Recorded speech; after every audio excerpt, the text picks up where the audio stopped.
Donc salut tout le monde, comme prévu, je vous fais une vidéo 3 mois après l'achat de mon vélo.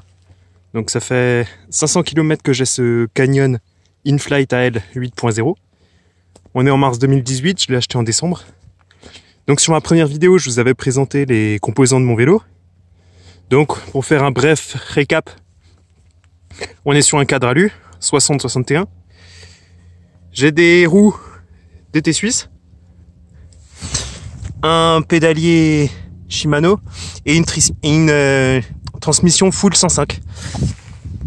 Alors comme je vous avais dit au départ, donc j'avais des pneus Schwalbe G1 qui étaient très bien, mais j'ai décidé de changer quelques périphériques, comme par exemple les pneus, pour une utilisation un peu plus gravel.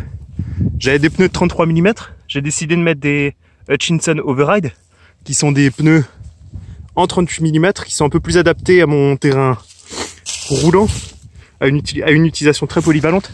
Donc vous pouvez voir, hein, on a des structures relativement planes, avec quelques diamants sur le côté, pour faire quand même quelques singles VTT sympas. Au niveau du pédalier, j'avais un pédalier de cyclocross en 46-36. J'ai gardé le plateau extérieur et j'ai changé par contre le plateau intérieur. J'ai décidé de remplacer le 36 par un 34. La cassette qui avant était en 11-32, j'ai décidé de la changer par une cassette SRAM qui est en 11-36.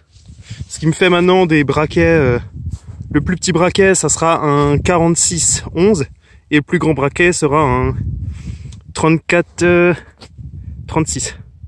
Ce qui me permet de faire vraiment de la route avec des braquets moyens, un peu plus petits qu'en vélo de route. Mais bon, quand même garder des vitesses moyennes de 30 km/h sur le plat. Mais également, comme vous pouvez voir ici, des singles de VTT. Voilà. Donc vous voyez, hein, là par exemple, je suis en train de rouler sur un terrain très cassant. Pour du gravel, hein, bien sûr.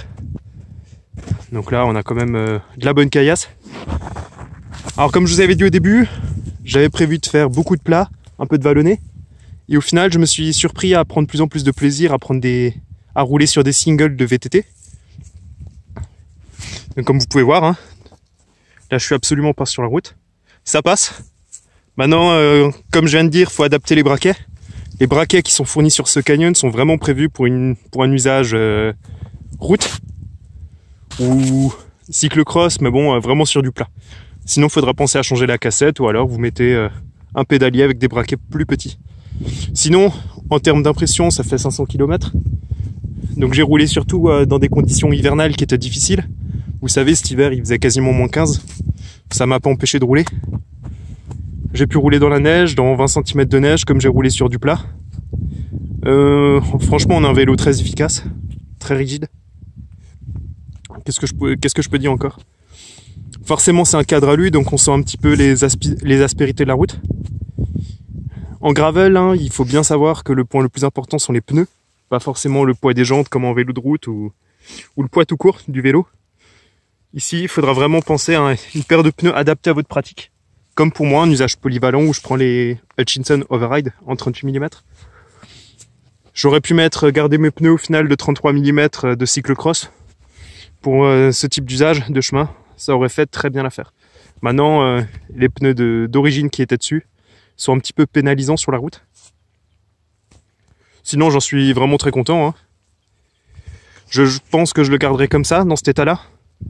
Il me satisfait très bien. Le shifting, donc tout ce qui est dérailleur avant-arrière, fonctionne très bien. Ce que j'avais pas dit dans la première vidéo, très souvent il faut régler un petit peu le dérailleur avant, si jamais on commence à faire du terrain très cassant. Et ce qui est sympa avec Canyon, c'est qu'il nous installe cette petite bague là, cette petite vis de tension du dérailleur. Voilà, je sais pas si vous l'avez vu correctement. Et ça nous permet vraiment de régler très rapidement le dérailleur avant. Voilà, sinon, quoi de plus?